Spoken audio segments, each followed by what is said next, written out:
do irmão. Então, irmãos, não vos enganeis. O discípulo Tiago diz que aquele que diz que é cumpridor da palavra, mas ele não age de acordo com a palavra, ele é apenas um ouvinte esquecidiço. É alguém que chega, olha a sua fisionomia no espelho e vai embora.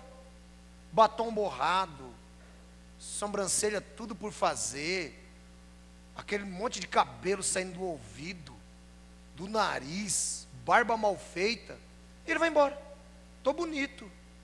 Assim é o crente que não consegue fazer a conta lógica versus quem eu sou no íntimo de verdade.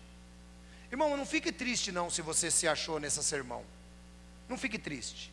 Alguém se achou nesse sermão? Levanta a mão. Eu me achei. Que eu primeiro falo para vocês. Falo para mim primeiro.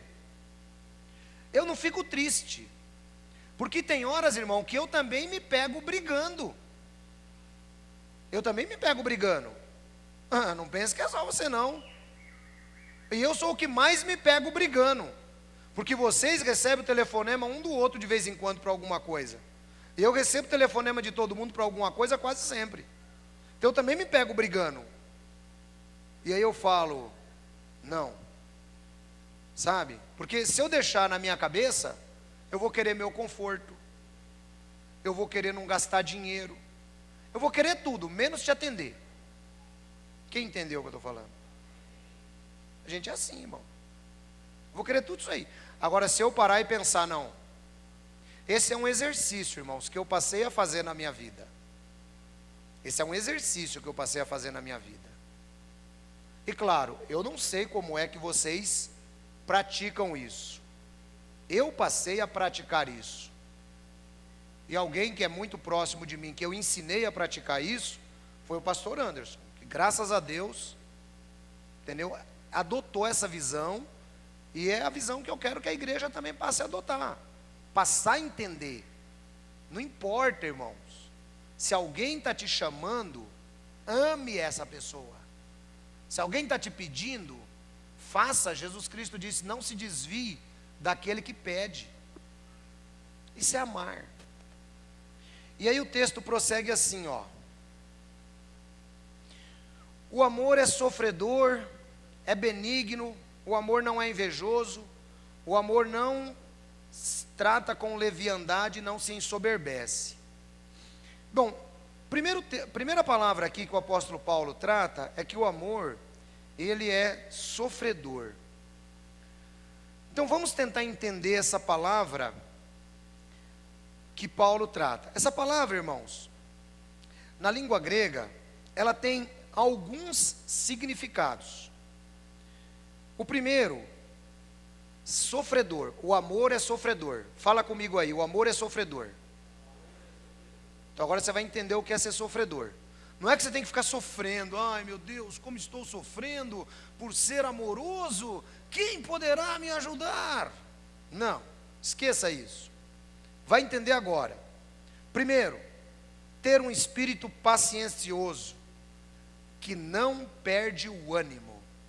Essa é a primeira parte. Um espírito paciencioso que não perde o ânimo. Pergunta para você mesmo, não é? Quando você desiste de ajudar alguém, quando você perde a paciência em ajudar alguém, quando você não tem esse ânimo em ajudar alguém, você não está sendo amoroso. Então, o amor é o contrário disso. O amor persevera pacientemente e bravamente ao sofrer infortúnios e aborrecimentos. Olha que coisa interessante. O amor persevera pacientemente e bravamente quando ele sofre infortúnios ou quando se aborrece. O que quer dizer isso, irmãos? Que a nossa tendência, quando nós nos aborrecemos, logo é desistir, logo é brigar.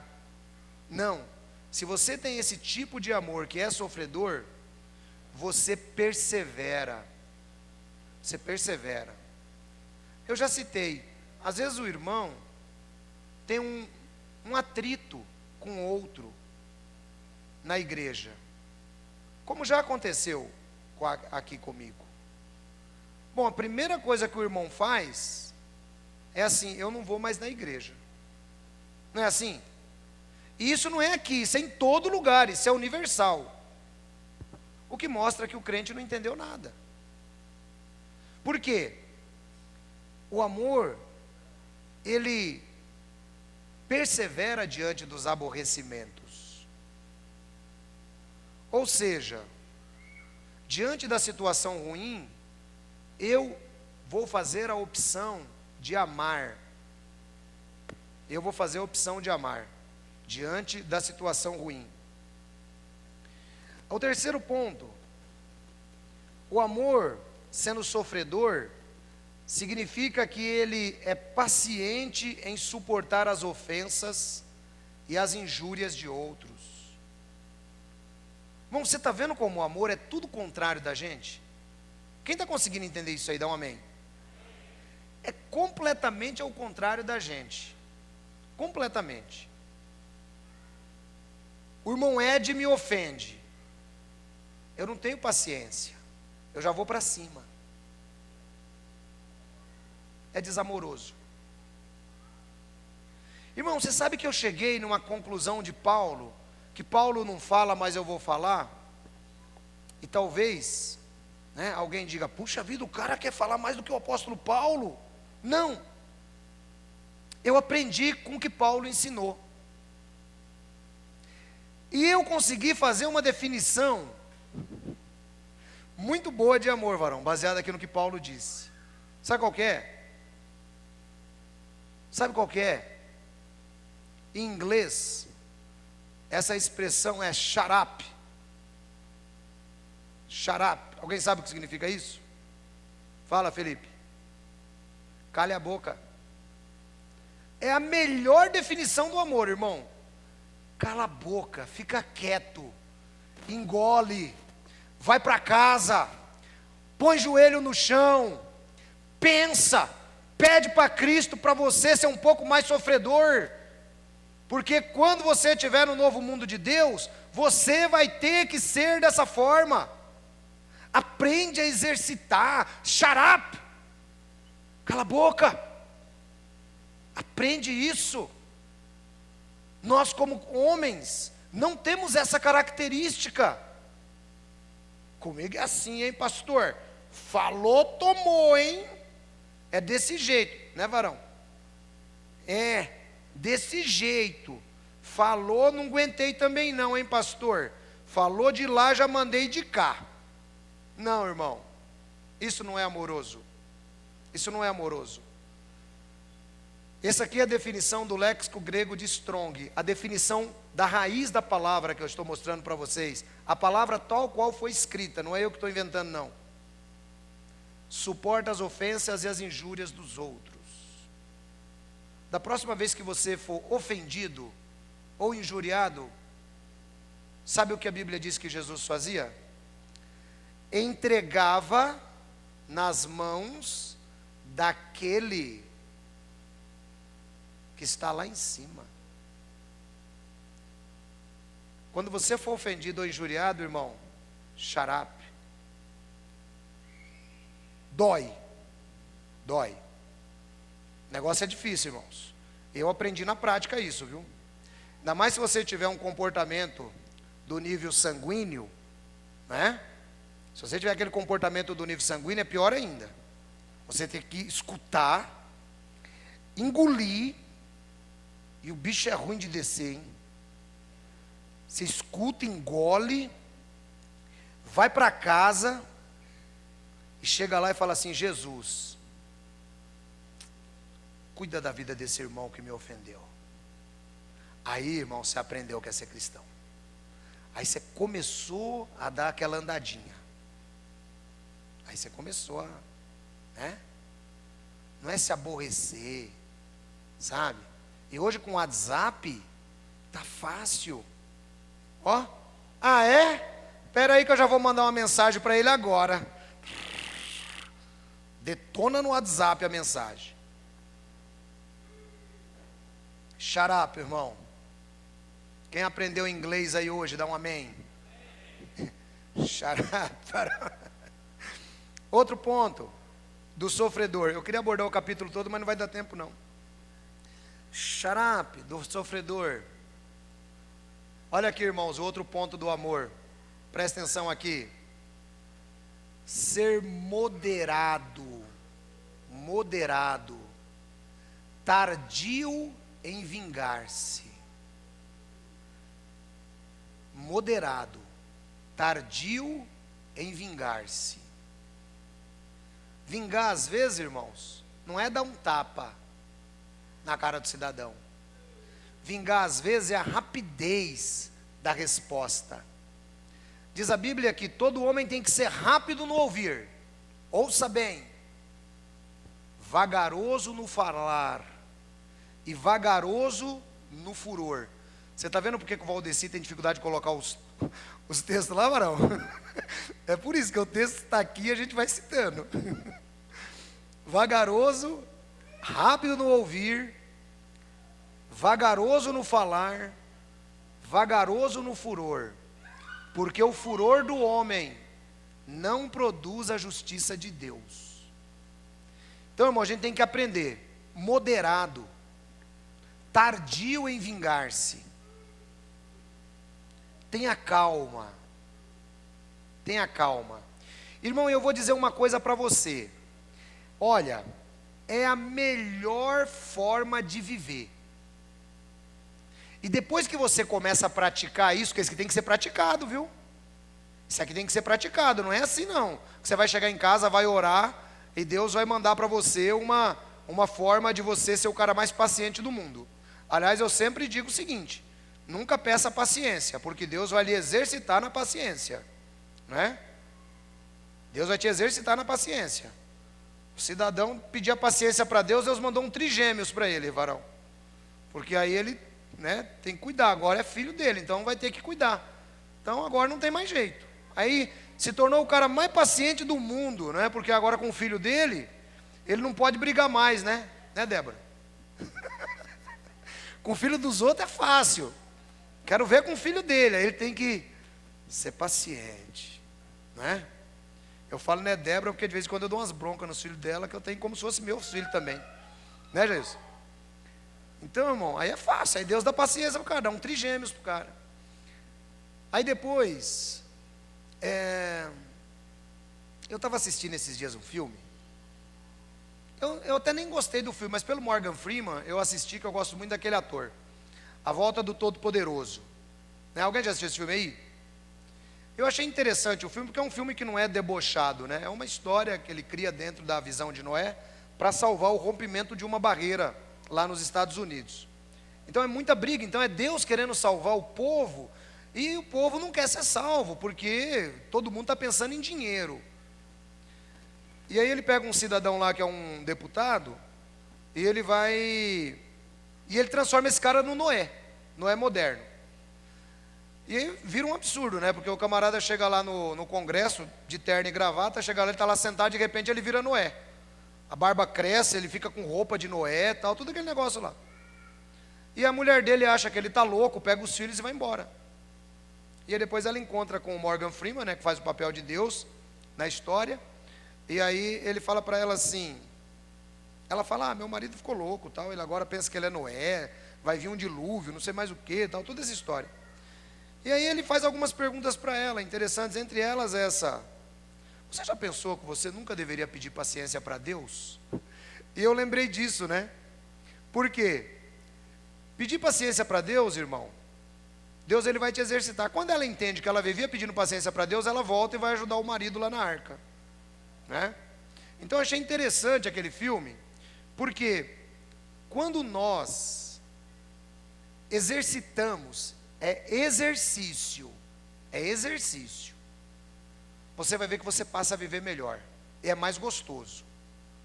Tem hora que você falha, tem horas que o ser humano quer falar mais alto, tem horas que quer, né? Mas um dia eu vou contar uma coisa para vocês, eu não me envergonho não, né? Se tem uma coisa que eu agradeço a Deus, irmãos, é de ser quem eu sou e como sou. Porque comigo eu sou igual o Filipe. É um judeu em que não há fraude. Aquele que Jesus olhou debaixo da figueira. Um dia, irmão, eu estava no trânsito. Eu estava indo fazer uma entrega. Eu estava indo fazer a entrega de um livro lá em... aquela cidadezinha que tem perto de Jundiaí, Itupeva. Estava indo fazer uma entrega de um livro lá em Itupeva. E aí, irmãos, vocês sabem que eu sou ligado no 380, né? Alguém sabe disso? Eu sou ligado no 380. E eu estou indo lá para Itupeva fazer entrega, mano, e tal, e não sei o quê. Aí peguei esse estradinha de Itupeva, veio um cara e me fechou, né? Aí eu peguei e xinguei, né? Só que eu não xinguei nome feio não, viu, irmão? Xinguei nome mais ou menos bonito. Mas xinguei o cara. Aí beleza. Quando chego lá na frente para parar para entregar o livro pro cara, de quem era a casa do livro que eu ia entregar? Do cara, meu. Varão, pensa que é moleza. Você tem que tomar cuidado para não xingar no trânsito. É isso daí. Não, é verdade, isso aí é verdade mesmo. Um outro dia aconteceu a mesma coisa, só que já não fui eu. Aí eu fui ofendido. Esse foi aqui em Hortolândia. O cara passou, ele achou que eu fechei ele. Aí eu peguei, fui embora, ele cruzou comigo e deu o dedo. Foi. Aí eu olhei e falei assim, mas que cara mal criado. Chegou lá na frente, o farol fechou. Eu abri o vidro. Tipo naquela, né? Que nem o Tiririca. Qual foi, porque é que tu tá nessa? Abriu o vidro, irmão. O cara abriu também, era um pastor. Era um pastor amigo meu, varão. Aí eu olhei e falei, pastor. Ô, pastor, joia. Irmão, você entendeu? Então o crente precisa vigiar. O crente precisa vigiar, irmão. Então você tem que exercitar. Porque senão, você fica desse jeito aí. Entendeu? Eu, depois dessa daí de Itupeva e depois dessa do pastor, eu passei a exercitar mais. Mas de vez em quando a gente dá umas gafes. Vamos lá. Então, o amor é longânime. Ele é tardio para irar-se e tardio para punir. Irmãos, nós temos uma mania, principalmente dentro da igreja evangélica, que é assim, ó,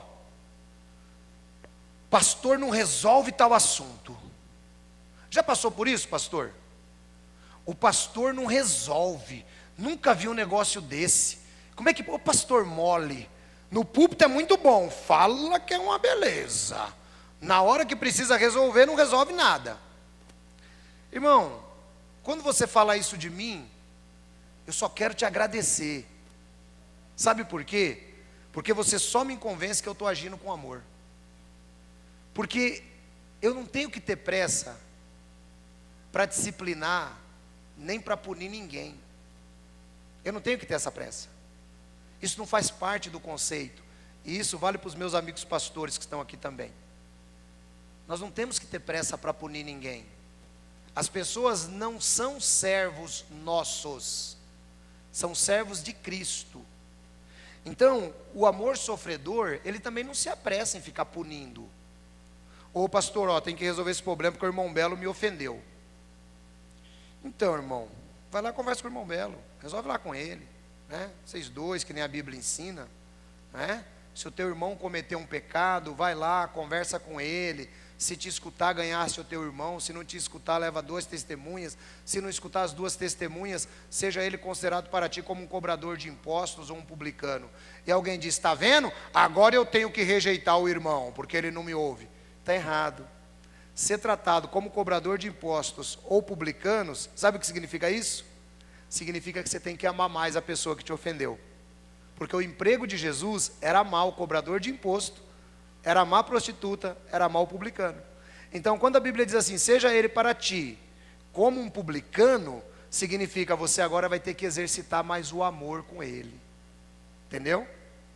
Então é melhor você parar no primeiro passo. Se o teu irmão cometeu um pecado, vai lá expor o pecado entre ti e ele só. Pelo menos você não vai ter que ficar exercitando mais nada. Resolve com ele na primeira. Não deu, irmão, sai fora. Porque se você continuar, você vai ter que fazer o exercício de amar ele mais do que você já amava. E se não amava, vai ter que amar. Então o amor é sofredor, ele é benigno. ele não se ensoberbece, ele não é invejoso. Olha que fala interessante aqui, irmãos. Ele não se ensoberbece, né? A ideia aqui é que o amor, ele não se gaba. O amor, ele não fica criando firulas, enfeitando porque eu sou o melhor, sabe? Causando inveja nos outros e tampouco sendo invejoso. Sabe por quê, irmãos? Esse texto aqui, ele é um texto que eu vejo o ser humano, eu vejo você dentro dele, e nós odiamos esse texto. Se nós pudéssemos, nós arrancaríamos da Bíblia esse texto. Sabe por quê? Porque esse texto, ele vai exatamente de encontro com o que eu sou e com o que você é. Seres humanos. Ah, mas diga a alguém que você é invejoso. Eu invejoso? Só o seu coração é que sabe, meu irmão. Só o seu coração é que sabe. Ninguém mais sabe. É por isso que eu digo que, ao mesmo tempo que é fácil ser cristão, é difícil. Porque ser cristão é um jogo de quem você é no coração o tempo inteiro. Quem eu sou no meu coração?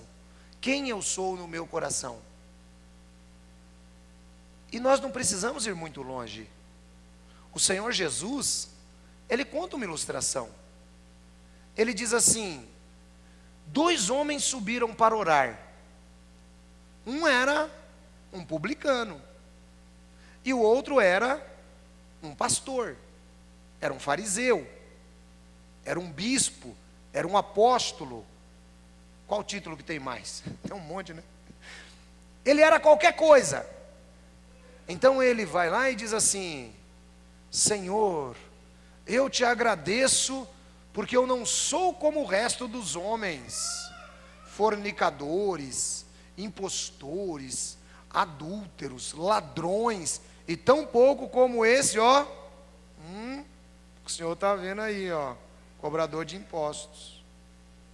O cobrador de impostos simplesmente diz: Senhor, tem misericórdia de mim, porque eu sou pecador. Tudo isso que esse cara falou eu sou, mas só posso pedir misericórdia. Então, irmãos, o que significa isso?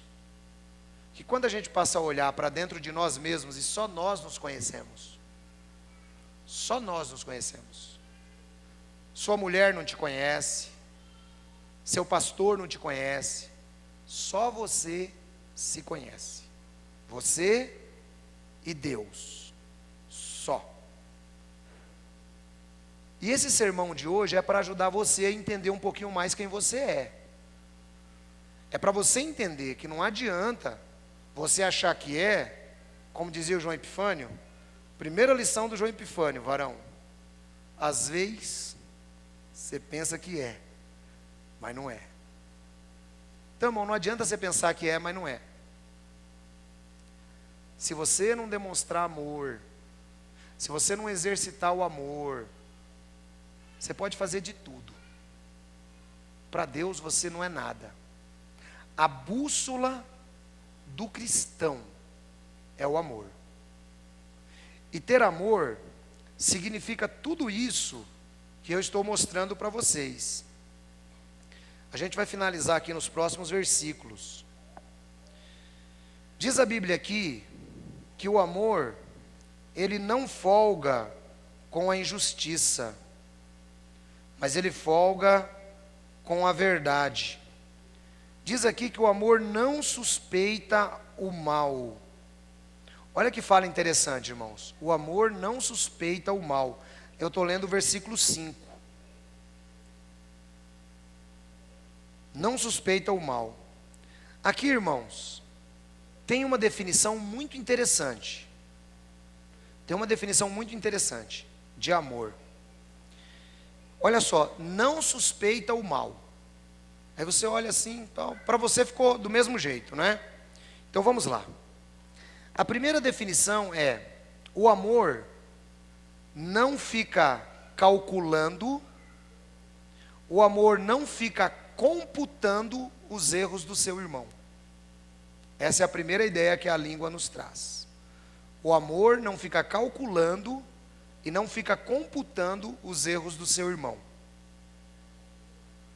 Quando você começar a entender isso, você melhorou. Quer ver um detalhe interessante? Quer aprender o quanto você computa ou calcula os erros do seu irmão? Quer aprender? Quem quer aprender isso aí, dá um amém. Eu vou ensinar.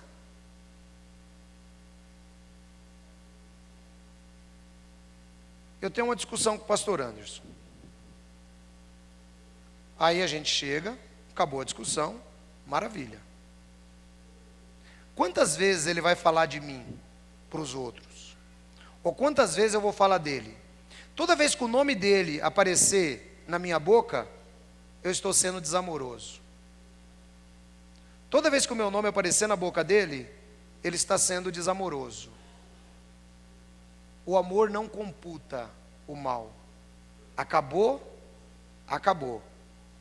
E uma outra coisa, irmãos, que eu acho interessante, que nós precisamos ter. Nós, na nossa língua ocidental, essa aqui agora foi igual do Michel Temer, você viu essa virada aqui, ó? Essa aqui foi igualzinho do Michel Temer agora. Nós, na nossa língua ocidental, na nossa língua ocidental, irmãos, é assim: se eu ofender o Roberto, eu tenho que pedir desculpa, não é assim? Sim ou não? Na língua da Bíblia, sabe como que é? Se eu ofender o Roberto não precisa esperar eu pedir desculpa para ele, não. A Bíblia diz que ele tem que me perdoar.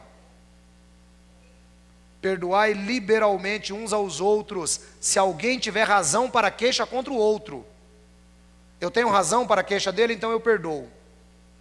E uma coisa, irmãos, que eu sempre tenho dito: às vezes eu saio um pouquinho do tamanco, quando eu peço desculpa, e a pessoa começa a querer ficar se justificando, porque para mim desculpa é a última instância, é a última.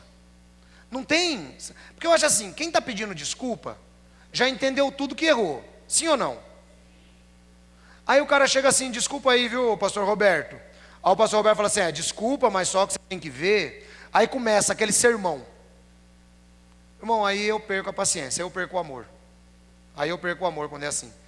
Porque se eu já estou pedindo desculpa, eu já entendi que eu errei. Sim ou não? Então eu não preciso de sermão mais. Eu cresci aprendendo isso. Minha mãe sempre falou: quem reconhece o erro não merece castigo. Então, uma vez que você pediu desculpa para o irmão, isso faz parte dos bons costumes, da educação, acabou. Ô meu irmão, desculpa, viu? Ô irmão, fica em paz, acabou o assunto. E acabou mesmo. É assim que a Bíblia mostra aqui, nessa parte de não suspeita o mal. Ele não fica contando, não fica computando, não fica calculando, não fica conferindo. Ele não leva em conta. E essa palavra, irmãos, ela tem uma relação direta com aquela fala de Jesus, de se o seu irmão pecar contra você 7 vezes, Senhor, então até quantas vezes devo perdoar meu irmão? Porque, irmão, ó, vou te dizer, é só você lendo a Bíblia e entendendo, que você vai ver na maravilha do que é a palavra de Deus. Eu estou citando Mateus 18, quando Pedro diz: então quantas vezes devo perdoar meu irmão? O Pedro está falando isso dentro do contexto, depois que Jesus falou para ele, dizendo assim: ó, seja para ti como um publicano. Então publicano você tem que perdoar mais. Então Pedro entende isso e fala assim: Senhor, então peraí, então até quantas vezes eu tenho que perdoar meu irmão? Já que agora eu tenho que olhar ele como um publicano. 7? Não 7, te digo 70 vezes 7. Ou seja, não fique contando quantas vezes você perdoou. Não fique contando, porque você vai simplesmente estar demonstrando que você é uma pessoa desamorosa. A palavra ainda continua. Não considerar todas as razões para concluir. Porque às vezes, irmãos, nós temos a tendência, o irmão só deu uma erradinha contra a gente. Uma erradinha. Sabe o que a gente costuma fazer? É assim, ó. Mas eu estou pensando aqui que não é só aquilo que o Carlinhos fez